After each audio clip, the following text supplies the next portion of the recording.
We're going to go to line 8 and say hello to Norman. Hi, Norman. Hello, Randy. Norman, good. How are you, sir? Great. Yeah. You're calling from the big land up in Happy Valley. Yes, sir, and I'm the big land man. Good for you. Your caller before, Charlie, he spoke about the Lower Churchill, and that's what I was calling about, politics in the Lower Churchill. Right? Well, yeah, he's starting to. His opinion, he says, has shifted. He's no longer as enthusiastic about it as he was. Or he should be. No, he shouldn't be. But anyway, a couple of points for Charlie and yourself and your audience there that I got from the airings, and one of them was that Muskrat Falls Power was always planned to go to Newfoundland. It was never planned to go through Quebec. Okay. Only the Gull Island Power was planned to go through Quebec. Okay. That can go through Quebec any time. Okay. To Gilbert Bennett. Now, he said this off the record, but the part about the Gull Island Power always in the plans to go to Newfoundland is on the record. Okay? On the environmental panel's record. Okay. I never knew that. But so what do you think? Is there may be a trade-off there by the feds and the provincial government? Province says we get the Muskrat Falls, you get Gull Island Power, and you give us a loan guarantee. Okay, well that might not be so bad. Well, there's got to be give and take in the deal, haven't it? And the other part of that was to have Danny Williams resign. You have to resign. Oh, I don't know. Can't deal with you. I don't know if they could have pulled that off. Oh, they could. He came back from Ottawa the same day, and he was resigning. Mm-hmm. He had the deal. But well, you know what I wondered. You know what I wondered aloud this morning. I wondered aloud. What was the remember? Everybody got all up in arms. Roger Grimes had a deal. Tobin started it, I think, with Mr. Bouchard to thaw the ice between Quebec and Newfoundland, and to do something on the Lower Churchill. And they had a, I'll call it for the want of a word, almost like a term sheet signed. Visioning what they could do together. And then under Grimes, I understood. The deal basically got done, but I don't know. I don't remember all of the details, and that's why I'm going to. Oh, by the way, I'm being told I'm going to get to talk to him. I'm going to ask him that question. Yeah, and what I understand from that is that Danny Williams canceled that deal. Yes. In 2008. Yes. Although it was a better deal than the one that he put forward there. Well, I mean, this is a question that It's a question. That's all. I'm going to ask it of, and apparently Pat is telling me on my computer here, Roger Grimes is on the line, so I'm going to get to ask him that question. No? Well, I called. I wanted to know if somebody out there knew what would be the consequences of the Conservatives not getting elected. Would this delay this project? I know the provincial government said it was going to go ahead anyway, but I believe that issue will. But would it delay the project? Would the project be the same as it is now? Would you actually get a line to the island, or will you just get the Muskrat Falls Power shipped to Upper Churchill and to Quebec? I think the Lower Churchill deal, whether or not we elect a Conservative MP from Newfoundland and Labrador, the loan guarantee on the Muskrat Falls deal, I think that's a green light. I think that's on. I do. I think that's on. You're saying the Liberals are going to approve it too, but that would delay it, right? Because they'd have to sign more papers and do no question. Contract. Yeah, no question. Yeah, might delay it a little, but yeah, I think it's. I think that's on. But then again, you're also dealing with the reality of an awful lot of people right now are questioning whether or not the economics of this deal work, and not economical. And that's the challenge, isn't it? Not the Muskrat Falls alone is not economical. All right, thank you, Norman. You're welcome. Thank you. You have a great day, buddy. You too. Take care. Bye-bye.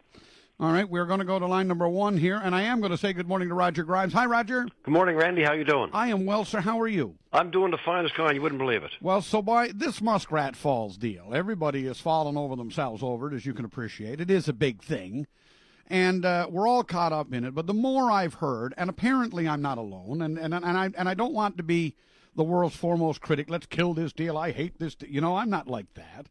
I just read it all, and from what I hear, it economically, the damn thing don't fly for me. Now, and other people are telling me now the same thing. I've gotten a lot of response to my article on the weekend, for example, and Charlie this morning is what prompted this call to you, when he said, I'm starting to think back, and I wonder. And so I got to ask you that. My understanding down through the history of this is that when you were premier of this province, you and the province of Quebec, through Hydro and Quebec Hydro, Hydro-Quebec and Newfoundland Hydro, had actually come to terms for the development of the Lower Churchill, and that those terms would not have laid out the kind of financial burden on the province that's being proposed here. Is that part of it correct? And can you give me some brief capsule of what that deal actually looked like? Yes, and two things with it, Randy, and I'm glad you did call because, I read your article and I've been watching things unfold, and there are other people writing some things in the papers and making some commentary on Open Line as well that raising some concerns, and rightfully so in my view, because I did listen on the day when Premier Williams at the time announced this deal, and he never ever, by the way, in his speech said this was going to be a great economic boom for Newfoundland and Labrador in terms of the deal itself. He said it might, develop some other industries and so on. Mm-hmm. But the two reasons they said is there were problems in Holyrood that had to be fixed, and they said that the costs were going to rise sort of astronomically anyway. Yeah. And I feel that both those, by the way, are red herrings. I don't believe either one of them is right.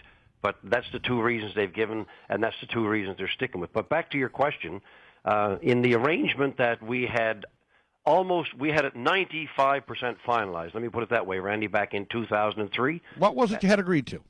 Basically, we had agreed to an arrangement where Newfoundland and Labrador would own 100% of the project for Gull Island, not Muskrat Falls. Gull Island. Gull Island All only, right. Not Muskrat Falls, because your caller that was just on talked about Muskrat Falls always being in the plans to come to Newfoundland. Right. And that was true, but that was to be an add-on later on after you had the money when you could afford it. All right. And So Gull Island, which is the 2,300 plus megawatts of power. Yes. That's the big money maker.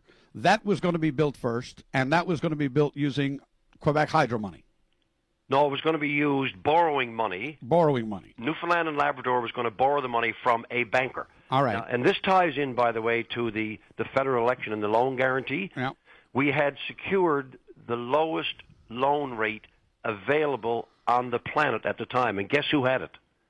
Hydro-Quebec. Hydro-Quebec's borrowing rate in the marketplace was even lower in 2003 than the Government of Canada's borrowing rate. So to protect the people of Newfoundland and Labrador, talk about your AAA company, eh? Exactly. So we went and got the lowest interest rate you could possibly get on the planet, mm-hmm. which is the right thing to do because you want to keep your interest rates down, and that goes to the loan guarantee issue, which is now front and center in the federal election. Everybody wants a loan guarantee, of course, because it keeps the cost down. And can I give an aside on that just for a second, Randy? My view on the loan guarantee in the federal election, it's a non-issue because both major leaders have promised it. But I'll tell you this. Danny Williams used a phrase about Voisey's Bay when he said, there were so many loopholes and you could drive a Mack truck through it. Mm-hmm. Well, you can drive a Mack truck through both of these promises from Mr. Harper and Mr. Ignatieff because they both left their out clauses saying, if it works for Newfoundland and Labrador, mm-hmm. if the numbers are right, if the numbers may add up, yeah.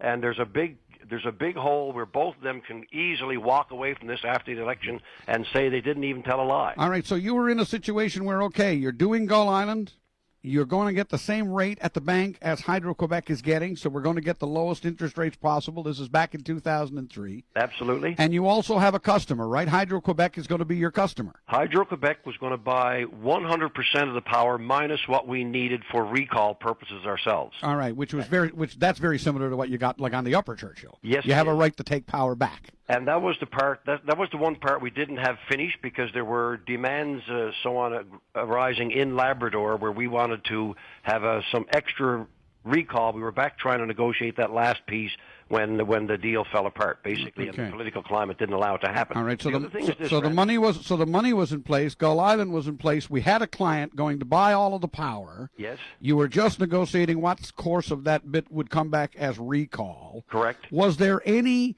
talk in that whole process of what you were in the middle of at that time that hydro rates, energy rates to Newfoundlanders would rise substantially as a result of the province's investment in it? No, none at all, because it was basically an export-based project. You were from day one, from the day the switch got turned here, we were going to be making money on Gull Island. Absolutely, and let me tell you this. SNC-Lavalin, the same company that Nalcor has hired now, was going to be the lead contractor. We had already gone through that process.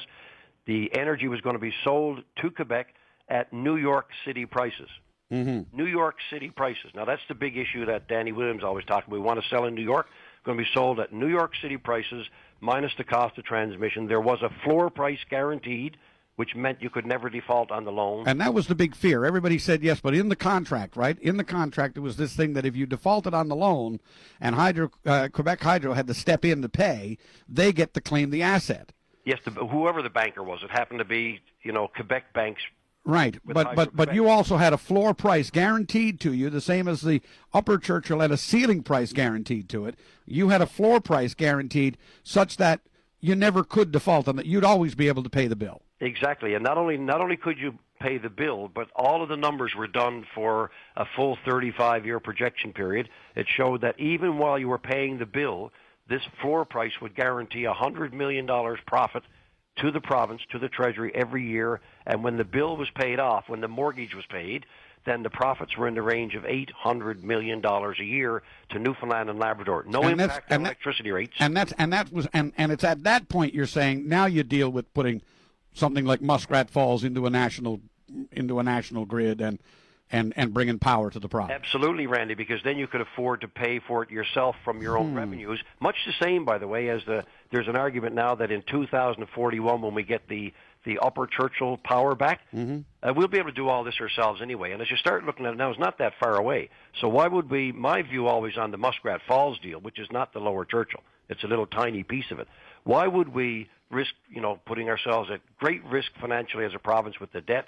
Why are we foisting these exorbitant electricity rates on ourselves when we can wait 30 years, which is a short time in the history of these projects, and pay for it all ourselves at a cash from the Upper Churchill, not put debt on the province? We won't have to drive the rates up. We can keep the rates down. But for some reason, we wanted to get around Quebec, right? And we're going to get around Quebec, in my view, by shafting ourselves. We're going to put ourselves in debt, and we're going to increase our electricity bill. So I'm with you. I don't think it's a good deal. I don't think it's a good business deal. I don't think it should be done. I like the optics, by the way, of having a line coming to the island. Yes, of course. I really like that part of it. But you should do it when you can afford it. You shouldn't do it on the backs of our own people by driving our electricity rates up. And you shouldn't do it on the backs of our own people by putting another $4 or $5 billion on the provincial debt. Roger Grimes, always a pleasure. I got to go to break on that note, but you give us all cause to pause. Thank you. Thank you, Randy. Appreciate the call. Have a great day. Okay, bye-bye. You too. Yeah, oh my. 2735211 1-888-590 VOCM. Make no wonder I'm going bald. That's 8626.